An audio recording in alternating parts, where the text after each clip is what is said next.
CM से मिले SB-SP अध्यक्ष ओपी राजभर। तो ब्रजेश पाठक के घर पहुंचे ओपी राजभर। ब्रजेश पाठक ने इसे निजी मुलाकात बताया है, कहा है कि गठबंधन के लिए सही मंच का करें इंतजार। तो बड़ी और अहम जानकारी आपको बता रहे हैं। इस मुलाकात के कई मायने, हालांकि डिप्टी सीएम की तरफ से निजी मुलाकात इसको बताया है। मुलाकात के दौरान की तस्वीर आप देख रहे हैं। लखनऊ से ये बड़ी जानकारी है, जहां डिप्टी सीएम ब्रजेश पाठक से एसबी-एसपी अध्यक्ष ओम प्रकाश राजभर की मुलाकात। तो ब्रजेश पाठक के घर पहुंचे थे ओपी राजभर, जहां पर दोनों की मुलाकात हुई।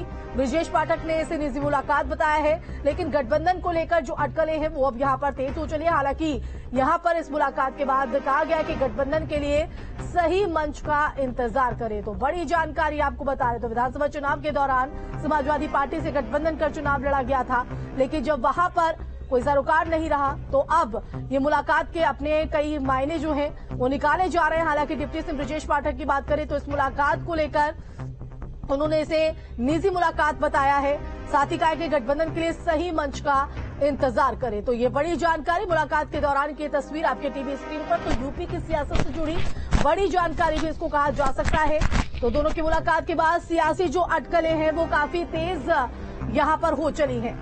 तो हालांकि गठबंधन को लेकर क्या यहां पर चर्चा रही है अभी, हालांकि इस मुलाकात के दौरान क्या कुछ बातचीत हुई है दोनों जन के बीच, ये भी पूरी तरीके से साफ नहीं है। लेकिन मुलाकात के राजनीतिक मायने नहीं, डिप्टी सीएम ब्रजेश पाठक की तरफ से ये कहा गया है गठबंधन के लिए सही मंच का इंतजार करिए।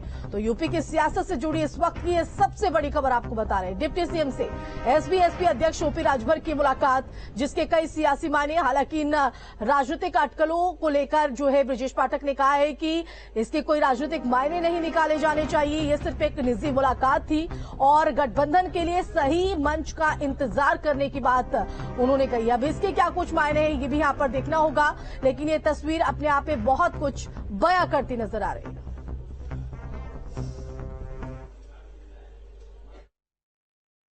हमारे बड़े भाई हैं और स्वास्थ्य मंत्री हैं और डिप्टी सीएम हैं, तो क्षेत्र की समस्या को लेकर के कहां जाएंगे? पीजीआई की बीमारी अगर किसी को लगी हो तो कहाँ जाएंगे? आप ही क्या ना आएंगे? तो बीमारी वगैरह तो ठीक है, कहा ना देखिए रोगी लेके आए उठे। विपक्ष का काम विचलित होना है, हमारा काम है। मिलते हैं, हमारे बड़े भाई हैं, ये भी जनता के सेवक हैं, हम भी जनता के सेवक हैं, दोनों लोग जनता के सेवक। ये हमारे मित्र हैं और हम लोग पारिवारिक सदस्य हैं एक दूसरे के, और साल का अंतिम प्रहर है और हम लोग आपस में बैठ करके दिनचर्या की चर्चा भी करते हैं कि समाज में किस प्रकार से हम लोगों की जनता की सेवा करनी है। हम लोगों का अंतिम लक्ष्य जनता जनार्दन की सेवा करना है और हम राउंड द क्लॉक हम दोनों भाई लगे रहते हैं।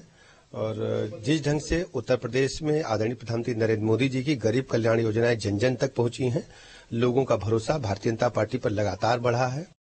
दोनों की मुलाकात के बाद सियासी अटकलें जो है वो यहां पर तेज है, लेकिन दोनों ने ही इस बात से किनारा किया है कि ये सिर्फ एक निजी मुलाकात है। वहीं अखिलेश यादव पर निशाना साधते हुए डिप्टी सीएम ब्रजेश पाठक ने कहा कि अखिलेश यादव की पार्टी एक परिवार की पार्टी है, थर्ड फ्रंट का कोई अस्तित्व यहां पर नहीं।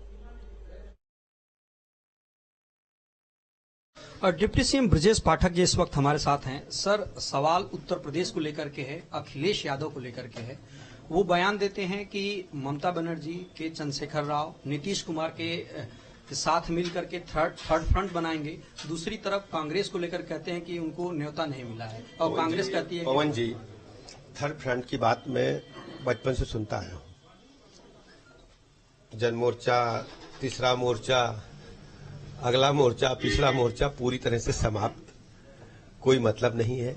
और जिन लोगों ने इस बयान को कहा है उनका ही उत्तर प्रदेश में कोई नाम लेवा नहीं है। वो एक परिवार की पार्टी है, एक घर की पार्टी है और उत्तर प्रदेश में भारतीय जनता पार्टी आदरणीय मोदी जी के नेतृत्व में, आदरणीय योगी जी के नेतृत्व में तेजी के साथ आगे बढ़ती हुई पार्टी है। और हम लोगों ने ये मोदी जी के नेतृत्व में सिद्ध कर दिया है भारतीय जनता पार्टी ने कि गरीब कल्याण की पार्टी यही पार्टी है। कांग्रेस जो है भारत जोड़ो यात्रा निकाल रही है, लोग बयान दे रहे हैं कि विपक्ष को बुलाया। अखिलेश यादव कह रहे हैं कि हमें न्योता ही नहीं मिला। कांग्रेस पार्टी का उत्तर प्रदेश में कोई मतलब नहीं है। एक थके हारे लोगों का समूह है जो एन केन प्रकार अपने जिंदगी को आगे बढ़ा रहे हैं। वास्तव में आम जनता इन लोगों के साथ नहीं है।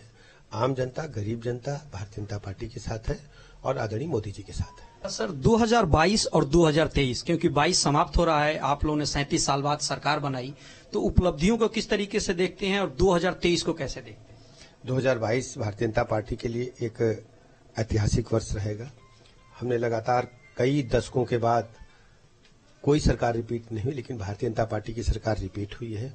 आदरणीय मोदी जी के कुशल मार्गदर्शन में, आदरणीय योगी जी के नेतृत्व में हम सबने दोबारा सरकार बनाई है और ये आदरणीय मोदी जी की गरीब कल्याण योजनाओं की जीत है। निश्चित तौर पे 2022 भारतीय जनता पार्टी के लिए ऐतिहासिक रहा। उसके अलावा 2023 में तमाम सारे केंद्र और स्टेट गवर्नमेंट की पॉलिसीज को इम्प्लीमेंट करना है। वहीं अखिलेश यादव के थर्ड फ्रंट को लेकर के डिप्टी सीएम ने सिरे से खारिज करते हुए कहा कि कोई अस्तित्व नहीं है आने वाले समय में। वीडियो जर्नलिस्ट दीपक राणा के साथ न्यूज स्टेट लखनऊ। तो डिप्टी सीएम ब्रजेश पाठक के साथ ओपी राजभर की ये मुलाकात के कई मायने जो है वो निकाले जा रहे हैं, लेकिन हालांकि दोनों ही जन ने इस बात से किनारा किया है कि एक निजी मुलाकात है, इसके राजनीतिक मायने जो है वो नहीं निकाले जाने चाहिए। लेकिन जब गठबंधन को लेकर सवाल ओपी राजभर से किया गया तो यहां पर ब्रजेश पाठक ने कहा कि अभी गठबंधन को लेकर सही मंच का इंतजार करना है। तो डिप्टी सीएम ब्रजेश पाठक से एसबी-एसपी अध्यक्ष ओपी राजभर की मुलाकात के दौरान की ये तस्वीर आप देख पा रहे हैं। तो दोनों के जन के चेहरे पर खुशी भी यहां पर दिखाई दी है। और अब इस खुशी के पीछे क्या राज है, क्या ये वाकई निजी मुलाकात थी या फिर गठबंधन को लेकर कुछ यहां पर चर्चा हुई है, ये देखना होगा। ये तो आने वाले वक्त बताएगा। लेकिन यूपी की सियासत से जुड़ी ये तस्वीर बहुत कुछ अपने आप में बयां करते हुए नजर आ रही है। इससे पहले अगर थोड़ा पीछे जाकर बात करें तो विधानसभा चुनाव के दौरान समाजवादी पार्टी के साथ ओपी राजभर ने गठबंधन करके चुनाव लड़ा था, लेकिन जीत हासिल यहां पर नहीं हो पाई। और अब एक बार फिर से कहीं ना कहीं जो मुलाकातों का दौर यहां पर जारी है,